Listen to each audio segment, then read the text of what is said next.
गांव में तो सब जगह अकाल की परिस्थिति हो गई है। लगता नहीं कि अब इस गांव में ज्यादा दिन रुकना उचित होगा। काम के लिए बाहर गांव तो जाना ही पड़ेगा। भूषण काम की तलाश में दूसरे गांव की ओर निकल पड़ता है। चलते चलते वह विजयपुर गांव में आ जाता है। वहां उसका रहने का कोई ठिकाना नहीं था और उसके पास कोई काम भी नहीं था। चलते चलते वह एक अमीर किसान जगत सेठ के पास आ पहुंचता है। सेठ जी, मैं भूषण दूसरे गांव से आया हूँ। हमारे गांव में अकाल की परिस्थिति हो गई है। लोगों के खेत सूखे पड़े हैं। गांव में बूंद बूंद पानी के लिए लोग तरस रहे हैं। अगर मुझे आपके पास कुछ काम मिल जाएगा तो बहुत कृपा होगी बड़े भाई। अरे रे, लगता है तुम्हारी हालत बहुत खस्ता हो गई है। ठीक है, वैसे मेरे पास एक काम तो है, पर लगता नहीं कि तुम वो कर पाओगे। सेठ जी, आप चिंता ना करें, मुझे आप कोई भी काम दे सकते हैं। मैं वो काम पूरी मेहनत और ईमानदारी से करूंगा। अच्छा ठीक है भूषण, तो कान खोल कर सुन लो। मेरे पास 50 गायें और 50 भैंसे हैं। तुम्हें हर रोज इन जानवरों का गोबर निकालना होगा और रोज सुबह शाम उन्हें चारा पानी देना होगा। महीने के आखिर में तुम्हें इस काम के लिए 200 रुपए मिलेंगे और हाँ, 2 वक्त का खाना भी हमारी तरफ से मुफ्त दिया जाएगा।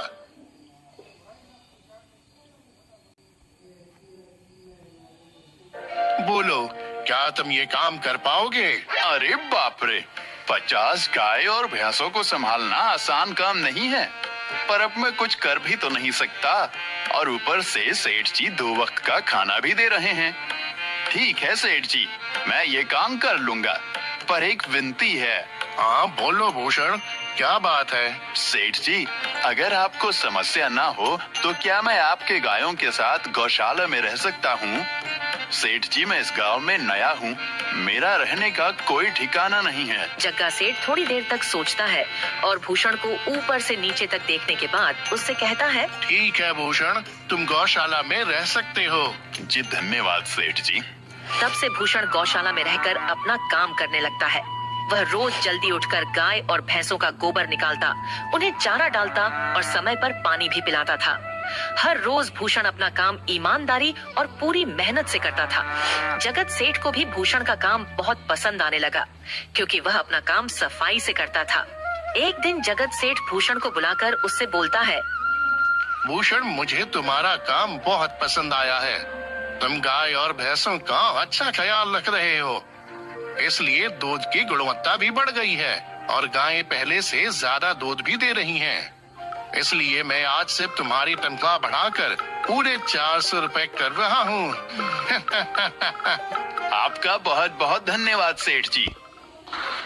कुछ दिन ऐसे ही बीतने लगते हैं। भूषण जगत सेठ के पास बहुत मेहनत और ईमानदारी से काम करता है।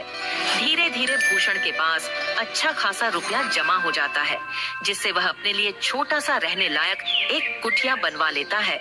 उस गौशाला में सोकर तो नाक से गोबर की गंध अभी भी नहीं जा रही। अब आखिरकार मुझे अपने घर में चैन से सोने को तो मिलेगा। तब से भूषण जगत सेठ के पास गौशाला में काम करने आता और 2 वक्त का खाना खाकर अपने घर सोने के लिए चला जाता था। कई साल ऐसे ही बीत जाते हैं। भूषण की मेहनत के कारण उसके पास अच्छा खासा रुपया जमा हो जाता है। एक दिन भूषण जगत सेठ से बोलता है, सेठ जी, आजकल गांव में चोरी की समस्या बहुत बढ़ गई है और मेरे पास कुछ रुपए भी जमा हैं जो मैंने अपने घर में रखे हुए हैं, पर मुझे उन पैसों की चोरी की चिंता हो रही है। आपको तो पता है कि मैं दिन भर आपके पास ही काम करता हूँ और सिर्फ रात में ही घर सोने जाता हूँ, इसलिए मुझे रोज उन पैसों की चोरी की चिंता सताती है। हाँ भूषण, तुम बात तो बिल्कुल सही कह रहे हो। आए दिन गांव में नए नए चोरी के किस्से सामने आ रहे हैं और दिन भर तो तुम्हारा घर खाली ही रहता है, तो चोरी होने की संभावना तो जरूर है। जगत सेठ थोड़ी देर सोचता है और फिर भूषण से कहता है, देखो भूषण, ऐसे समय में तो गांव में एक ही जगह है जहां पर तुम्हारा धन सुरक्षित रह सकता है, और वो है जमींदार का घर। क्या जमींदार का घर? हाँ भूषण, इस गांव के जमींदार बहुत ईमानदार और दयालु हैं। ऐसा मैंने कुछ लोगों से सुना है और उनके घर पर बहुत सारे पहरेदार भी हैं, तो चोरी होने की संभावना बहुत कम है। तुम अपने पैसे उनके पास रख सकते हो। अच्छा, ऐसा है क्या सेठ जी? ठीक है, फिर आज ही मैं जमींदार जी से मिलकर बात करता हूँ और उन्हें अपनी समस्या बताता हूँ।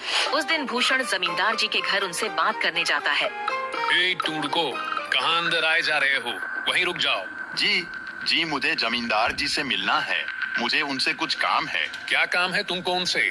मुझे जरा बताओ। जी, मुझे कुछ पैसे रखवाने थे उनके पास, यही काम के लिए आया था मैं। अच्छा ठीक है, तुम अंदर जा सकते हो। नमस्ते जमींदार जी, मैं भूषण जगत सेठ के यहाँ काम करता हूँ। कुछ साल पहले ही मैं दूसरे गांव से यहाँ आया हूँ। अच्छा भूषण, बोलो तुम्हारा क्या काम है मेरे पास? जमींदार जी, मैं सालों से जगत सेठ के पास काम कर रहा हूँ और मैंने कुछ रुपए भी जमा कर लिए हैं, पर बात यह है कि गांव में चोरी की समस्या बहुत बढ़ गई है, तो मुझे अपने रुपए घर में रखने से डर लग रहा है। अच्छा, कितने रुपए जमा किए हैं तुमने?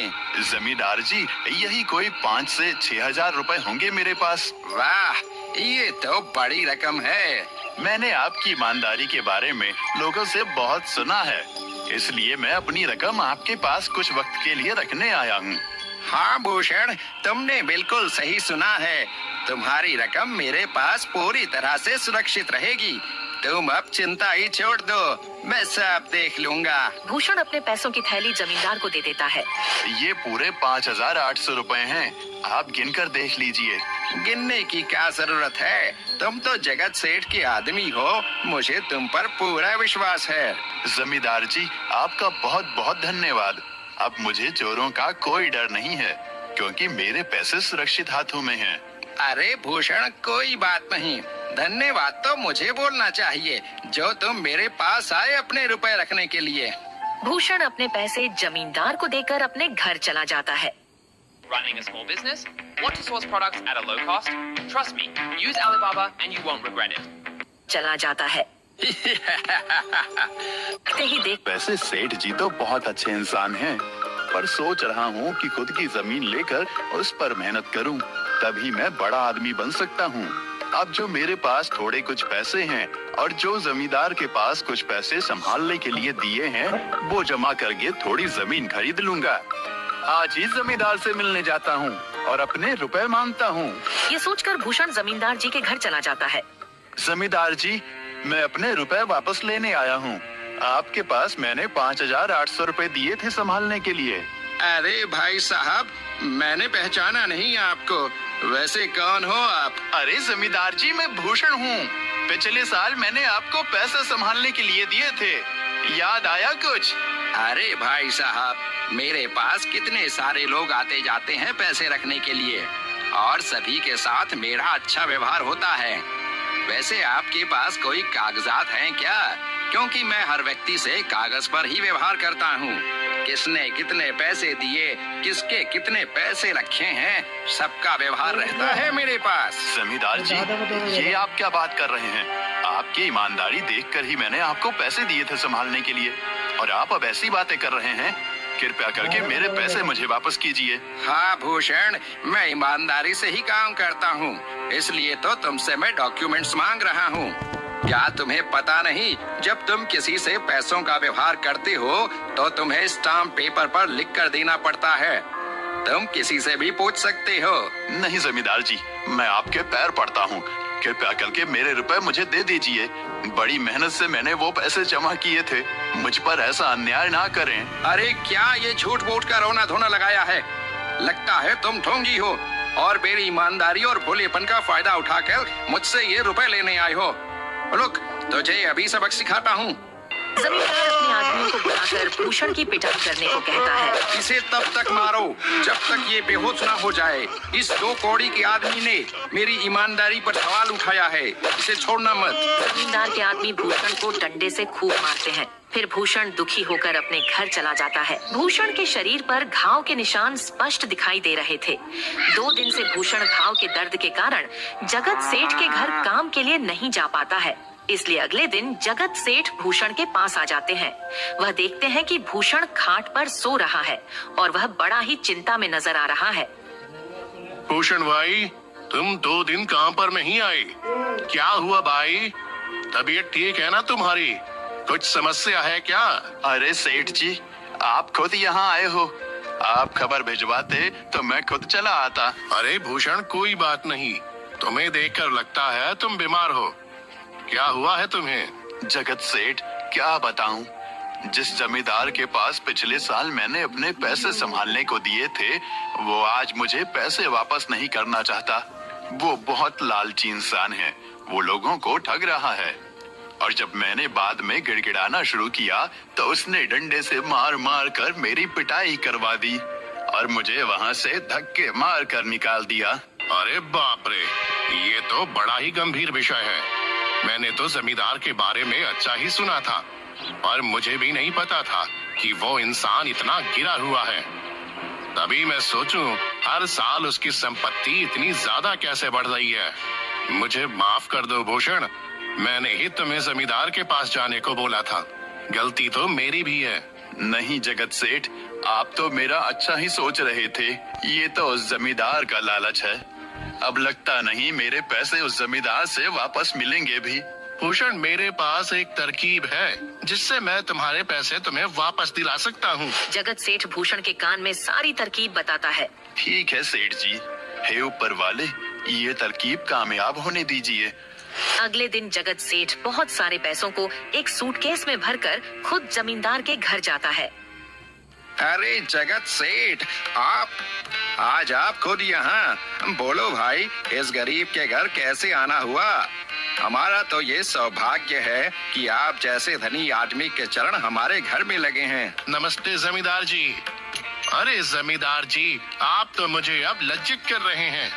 वैसे मैं कुछ महीनों के लिए दूसरे राज्य में व्यापार करने जा रहा हूँ। मैं ये लगभग 50,000 रुपए लाया हूँ। मुझे डर है कि कहीं ये चोरी ना हो जाए। क्या आप मेरे सारे पैसे अपने पास संभाल कर रख सकते हैं? आपके सिवाय इस गांव में और किसी पर भरोसा नहीं कर सकता। अरे जगत सेठ, ये भी कोई पूछने की बात है? मेरे पास आपके पैसे बिल्कुल सुरक्षित रहेंगे। आप निश्चित होकर व्यापार करने जा सकते हैं। इस बार तो बड़ी मछली हाथ लगी है। बार बार ऐसा मौका नहीं मिलता। भारी माल हाथ में लगने वाला है। तभी वहाँ पर भूषण आ जाता है। अरे भूषण, तुम? अच्छा हुआ तुम आ गए। मैं तुम्हारे पास ही आने वाला था। मुझे माफ करना, उस दिन तुम्हें पहचान नहीं पाया। इतने सारे लोग मेरे पास आते हैं तो जरा परेशानी होती है, पर मैं अपनी बातों का बड़ा पक्का हूँ। हाँ रुको, मैं तुम्हारे सारे पैसे अभी देता हूँ। जमींदार भूषण के सारे पैसे उसे लौटा देता है। माफ करना भूषण, मेरे आदमियों ने तुम्हारे साथ उस दिन बदतमीजी की। मैं आज ही उनको काम से निकालता हूँ। भूषण बिना कुछ बोले वहाँ से चला जाता है। अरे क्या बात है जमींदार जी, आप तो अपनी बातों के बहुत पक्के हैं। तो ठीक है, मैं अपने सारे पैसे आपके पास रख सकता हूँ। जगत सेठ इतना बोल ही रहा था कि तभी वहाँ जगत सेठ का नौकर आ जाता है। मालिक, अब आपको बाहर के राज्य में जाने की कोई जरूरत नहीं है। अभी अभी व्यापारियों का संदेश आया है और उसने कहा कि वो खुद हमारे गांव आ रहे हैं। अरे ये तो बहुत बढ़िया बात हुई। अब मुझे इतनी दूर नहीं जाना पड़ेगा। सुन रहे हो जमींदार जी, व्यापारी यहाँ आ रहे हैं। अब मुझे नहीं लगता कि ये पैसे आपके पास रखने का कोई मतलब होगा। चलो, आपका बहुत बहुत धन्यवाद। आपने इतनी ईमानदारी दिखाई मुझे। हाँ, पर अगली बार जरूर आपके पास ही आऊंगा। ऐसा बोलकर जगत सेठ और उसका नौकर वहाँ से अपने पैसे लेकर चले जाते हैं। धत तेरी की, ये क्या हो गया? ये 50,000 तो चले गए और जो भूषण के 5,800 रुपए हड़प लिए थे वो भी चले गए। आपका बहुत बहुत धन्यवाद सेठ जी। अगर आज आप ना होते तो मेरी सारी जमा पूंजी वो जमींदार हड़प लेता। भूषण, कोई बात नहीं। जो व्यक्ति मेहनत और ईमानदारी से कमाता है, ऊपर वाले उसका कभी बुरा नहीं होने देते, और जो हराम की कमाई का खाता है उसका कभी अच्छा नहीं होने देते।